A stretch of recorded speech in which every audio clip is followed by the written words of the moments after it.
Hello, everyone. Welcome to another ArtCast.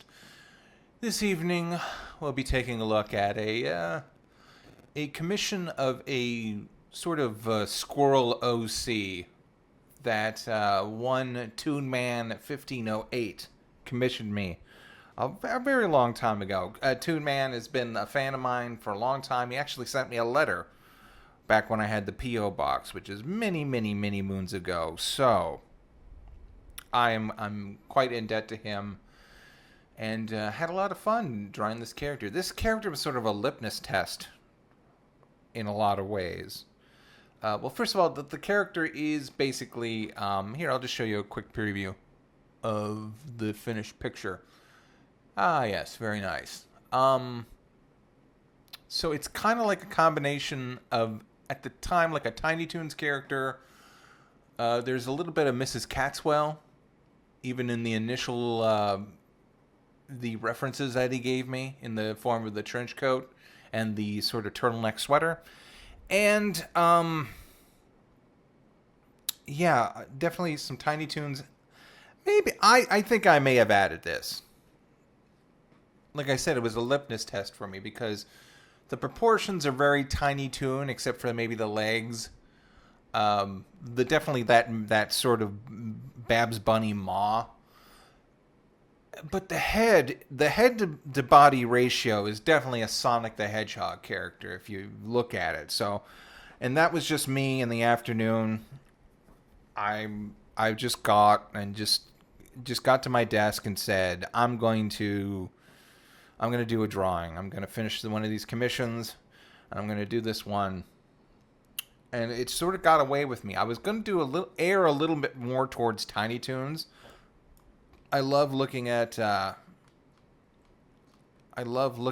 Haskett's designs.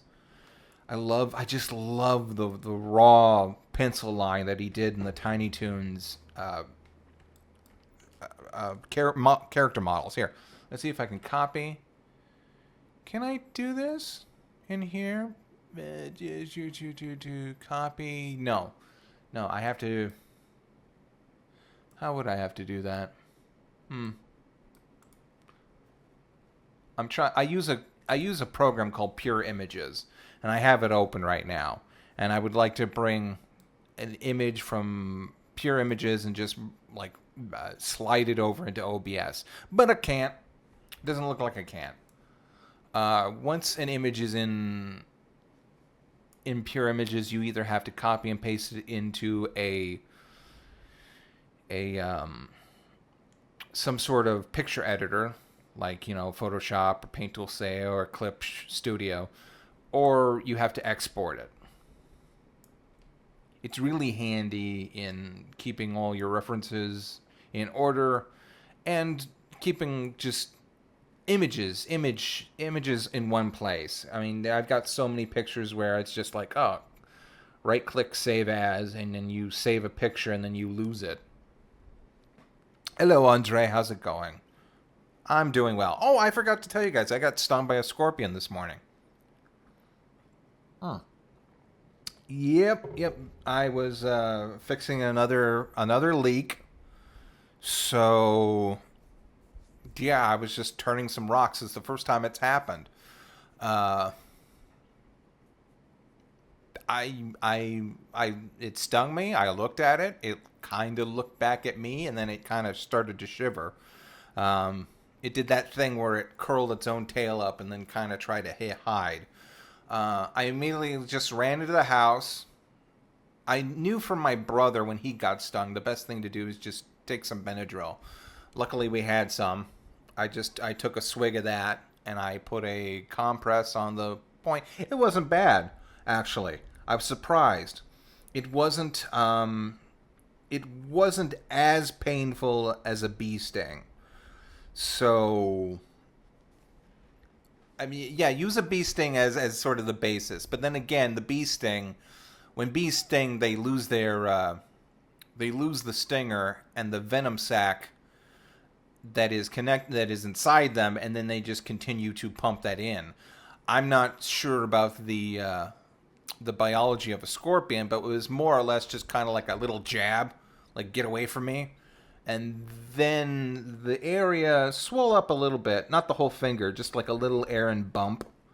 And by the time I had gotten into the house and I drank some Benadryl, and it didn't really, it doesn't really bother me unless I touch it, even when I'm moving it. So, yellow scorpion, tree bark scorpion. Well, are they the same out here?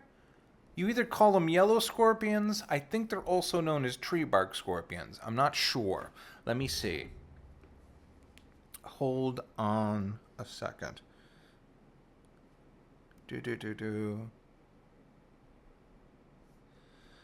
But yeah. Sad thing is, I went back out there. I was wearing big gloves, and I put big gloves on. I continued to work to fix the leak, and I saw him moving around, and instinctively I just crushed it. I felt bad after I did it. I was mad. I was mad. I was upset. I wanted to fix the leak, but I was also kind of hesitant. I didn't know how I would react to a scorpion sting. I never had one before sting me, so I was scared a little bit, because you never know. You just might be that guy who's allergic to shellfish, and then just you have a horrible reaction one day. So I was like, oh God, okay, whatever. I took Benadryl, I got ice, I've got my phone, it's charged. If anything happens to me, I can call. So I was just mad, and I saw it scurrying away, and I took the trowel that I was digging the hole with, and I just kind of vivisected. And then I had it clumped up in mud, and I really did feel bad, because I was the one that I turned over his rock. If they're inside the house, I have no qualms about taking a piece of tape. You take duct tape, and then they'll lay flat on the floor, because they don't want to fight you as much as you don't want to get stung by them. So they'll lay flat on the floor, and you kind of have to just give them I suppose maybe crushing it was a little bit more humanitarian than sticking a tape on its back and then rolling it up and then throwing it in the trash.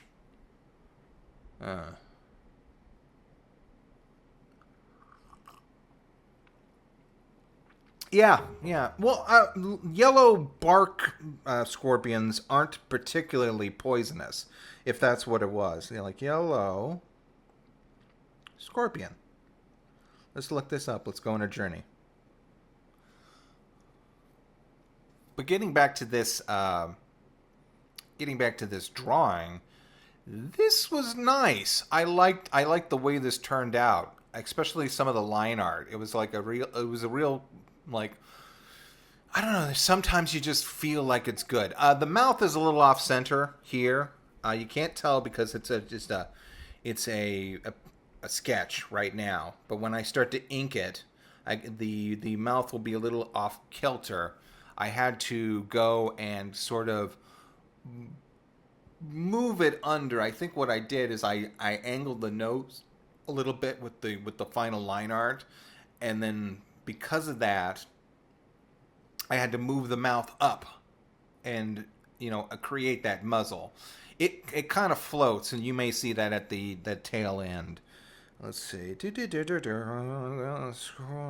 Oh, come on, not Safeway. Yellow scorpion. Yellow scorpion, Deathstalker animal? What the hell is this? Wait, no, it's not a Deathstalker. Arizona bark scorpion. Okay, here we go. This is what it looks like. Yeah, it's a little thing. Arizona bark scorpion is a small light brown scorpion common to Sonora Desert in the southwest United States and northwest Mexico. An adult male can reach up to 8 centimeters in length, while a female is slightly smaller. I might have killed a female. Oh no. Let's see. Are they poisonous? The venom of most scorpions is only potent enough to kill small insects or animals that they feed on. In fact, the United States has only one type of scorpion that is considered deadly. the Brazilian yellow scorpion. So unless it's, has been known to have lead to death in very small children. Okay, so yeah, there was really no. There's a good chance as well. Scorpions are not serious threat to people unless they have an allergy to insect stings. I'm not one of them. I remember getting stung by a bee once on my little knee. I was around like sixth grade or something. Not sixth grade. I was 6 years old. I don't know why I said grade instead of years old. And I got stung on the knee. My grandfather looked at it, and then he did that. He did a weird, gross grandpa thing. He took the chewing chaw in his mouth, the tobacco, and he wadded it up in his hand, and he just stuck it right on the bee sting. He said, "Here, stick this on you," and yeah, I just walked around with like tobacco on my knee, which sounds like some sort of weird phrase, but it was the truth. I don't know why. Um, why would tobacco be good for a bee sting? Let's look that up too. But yeah, I just remember that. My cousin got stung by a wasp once when we were swimming, and she screamed bloody murder. Like, it was horrible. Um, we killed that thing toot sweet. Let's see. Tobacco on bees. Oh, right. It autofilled as soon as I put BE. All you need to do is get the end of a cigarette, good and wet. Okay, what is this? Who is this? Lifehack.com, of course. Of course, they would use the phrase good and wet. To squeeze a bit of the juice out and rub it on the sting. The nicotine will act as an anesthetic, and the pain should go down. The pain should go down. Doesn't mean the swelling. Okay, let's look at something a little bit more educational than lifehack.com. Here's Moto City. Yes, it works. Why bee stings can be treated with chaw. Hey, chaw. I use that word. The weirdest southern thing from southernthing.com. Curing bee stings with tobacco. 123 on YouTube. I'm looking for more of a chemical component as to why that would work. All these are not. Well, it works, okay? It's probably some sort of chemical. There was one summer in our pool that we had a bee colony make their home on the edge of on the edge of the swimming pool. It was like one of those big round swimming pools. It just kind of was maybe like about 4 feet off the ground. And one day there was just like maybe a couple bees like sitting and drinking from the edge of the water, like they do. That happens sometimes. It's not really anything we were ever concerned about. Then the next day, a huge wad of them were just sitting there, like they congregated, and they were like in one huge pile. Pardon me, I hit the mic. They were all in one huge like mass at the very edge, and we didn't know what to do. We called I guess we called an exterminator, and I don't know. This wasn't at the time when the bees were disappearing. This was like maybe when I was younger. I don't know if he did anything about it or if Dad just added a whole bunch of chlorine to the water and we stayed out of it for a while. Hello, Omeline. How's it going? Hello, Duncan's Cartoons. Is the Squirrel Girl from Chippendale Rescue Rangers. She seems a bit familiar. Well, she seems a bit familiar because she's, like I said at the beginning of the video, she's a bit of amalgamation between like definitely a Tiny Toons character or an Animaniacs character, like Warner Brothers style, Kitty Catwell, and maybe a Sonic character. Like I said, this is like a really just a matchup when I was started moving my pen, it was just like going where it wanted to go, because there wasn't really like a anchor point to the style that they wanted to depict. So I just kind of went from their little reference and just kind of did my own thing. What was I gonna say? So yeah, there was a bunch of bees that one time. I think they did go away. My mother killed a housefly. She says, "Oh, is that the queen?" And she killed, because there was one like big bug that was she found on a wall, and she killed it. And she's like, "Okay, well, if I killed the queen, what's going to happen?" And the exterminator looked at it and says, "No, that's just a housefly, ma'am." She kind of got a real kick out of that.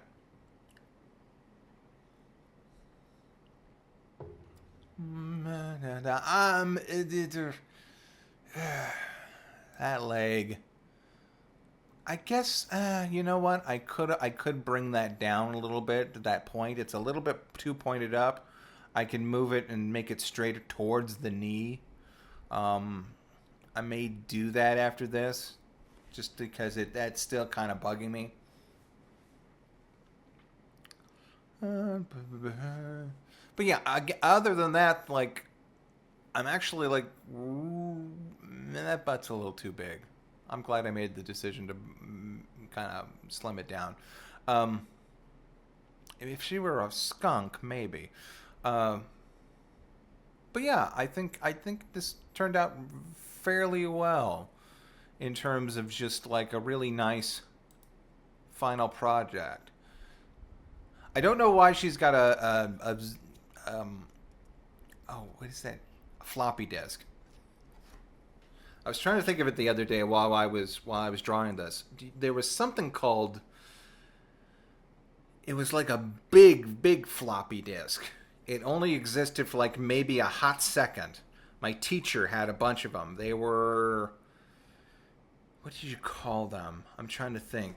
Like big. I'm gonna try a big hard floppy disks. Big hard. Or well, that's gonna be interesting. Google. Big, hard, floppy disk. Were they called? They weren't called zip drives. They were called the first floppy. The history of the floppy disk. No, I need the step up. I need the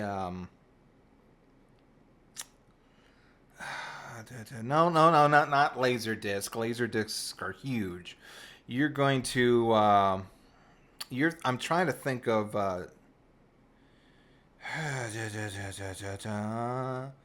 ACR, glad to turn up to into another stream. How have you been? If you skip back maybe about 10 minutes, you will hear the tale of me getting stung by a yellow scorpion and living to tell the tale, because yellow scorpions are not all that dangerous. It was called, what was it? A zip disk? Let's see. Maybe that's what it was. Zip disk.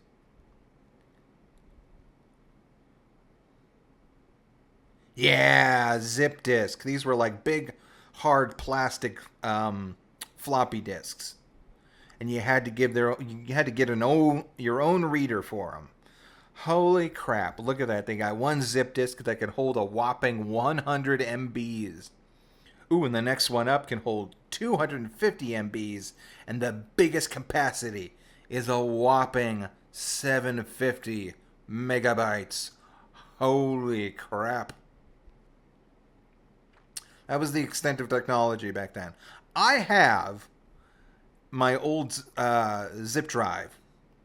Our teacher used to give us zip drives. What was I going to say?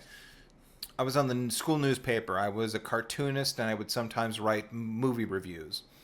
And the teacher gave us each a zip drive, a zip disk. Yeah, no, I guess it's called a zip drive. Or is the drive the thing that it came in? Anyway, most of the computers came and they had their own zip drive, which means you could just plug it in.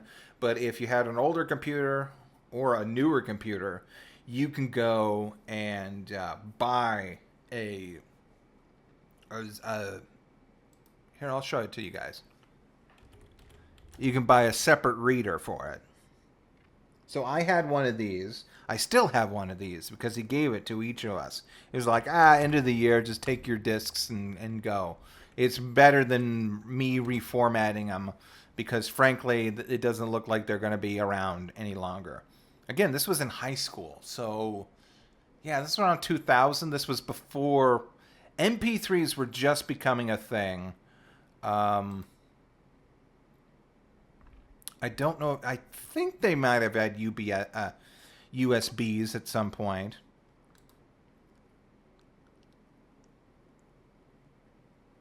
Let's see. Let's see if I can grab this one. Come on.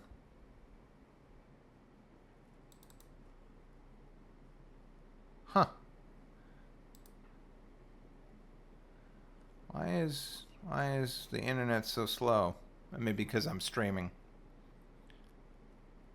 Come on, just... There we go. It's loading.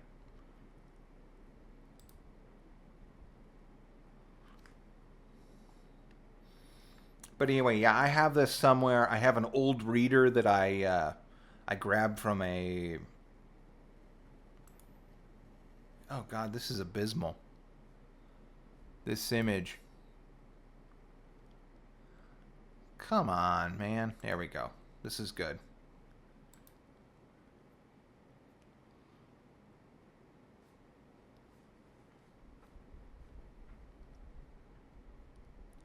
There we go. I'm saving it. I guess it's because I'm also streaming and also recording. So things are... It's not as bad as it was last night or the night before, but it's okay.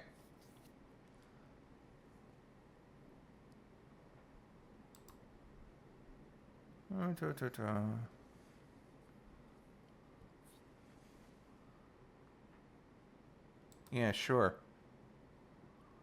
But anyway, the point is that just was really nostalgic for me. And it's like one of those... I guess the floppy disk has replaced the microfilm, hasn't it? For old spy stuff. You know, the thing the spy always wants. It's always it was a microfilm for a while. And then people who were nostalgic for like, oh, this is a this is a JF. I don't know if it'll pop into this. I don't know if I can just do this. Hold on.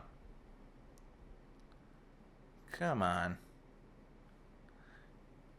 Never change technology. Never change. There we go. Will it pop in? No, I probably won't read. It doesn't read it. Okay, well, screw that. I don't know. What is that new format? I download things off of Twitter all the time, and it's not a JPEG. And then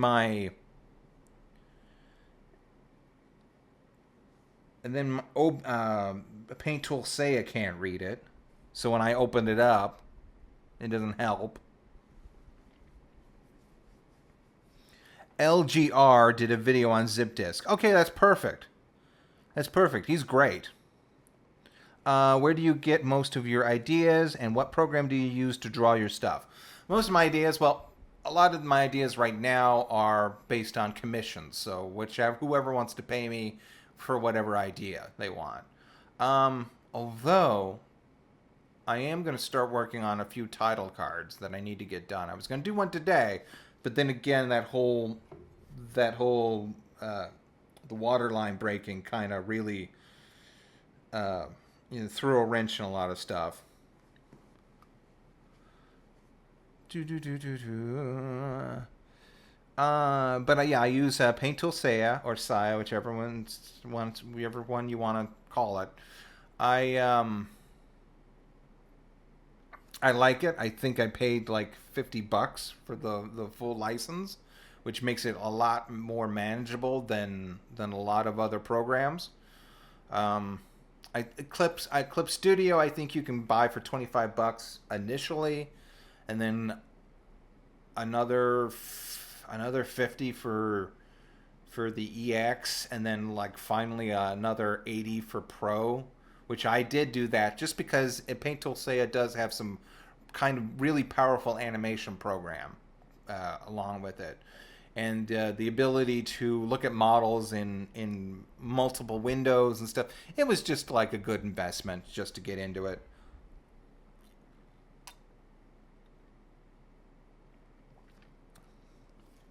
Yeah, microfilm used to be insanely tiny. Uh, I don't know, film. Like, it could fit in like a ring and stuff, and just like an ancient format that was good for spying because you could hide it anywhere. Um, what do I think about the new Patrick Starr animated spinoff? I haven't seen the not Camp Krusty, the Camp Coral. Um, I haven't seen that, so I'm a little behind on that. I still got to watch the rest of the DuckTales. I saw season 1, and then everything kind of got away from me, and then I just kind of fell off. I heard a lot of cool stuff has happened. I know a lot of cool stuff has happened because you can't interact with the internet without knowing about certain things happening. But, sorry, we just want to finish this one idea about Paint Tool Saya. It's got the best pen stabilizer that I could think of. And, yeah, that's probably why I use it. I should learn how to just use Clip Studio because it has so many different features. But I don't know. There's just something about the pen I don't like. I may just try and do it. I'm still pissing to go in for Camp Coral right after Steve. Yeah, D Gill. I don't know about that. I know that apparently he talked about the project and may have given some approval to it, but then again the guy was dying of cancer. No, pardon me, not cancer. What did he have? Well, he was, the guy was dying. And I think when that sort of thing happens to you, maybe your life is you have a little bit more perspective on things, and having a cartoon go, another spin-off of a cartoon may not have been too high on his list of things to worry about. And maybe he was just like, well, if it makes people happy, sure. I will say that I have seen the clip of Sandy talking to herself, her past self. So it makes it feel like this is a whole alternative timeline thing, like a splintered Star Trek, like young Spock, old Spock thing.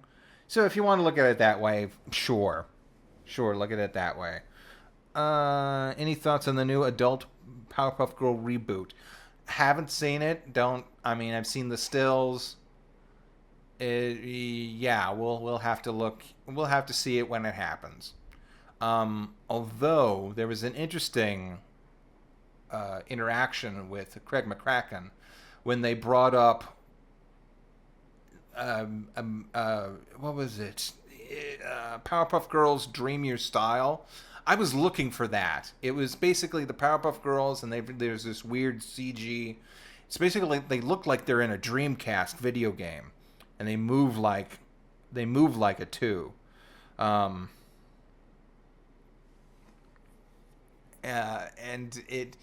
he said he didn't like it because they ignore the phone call.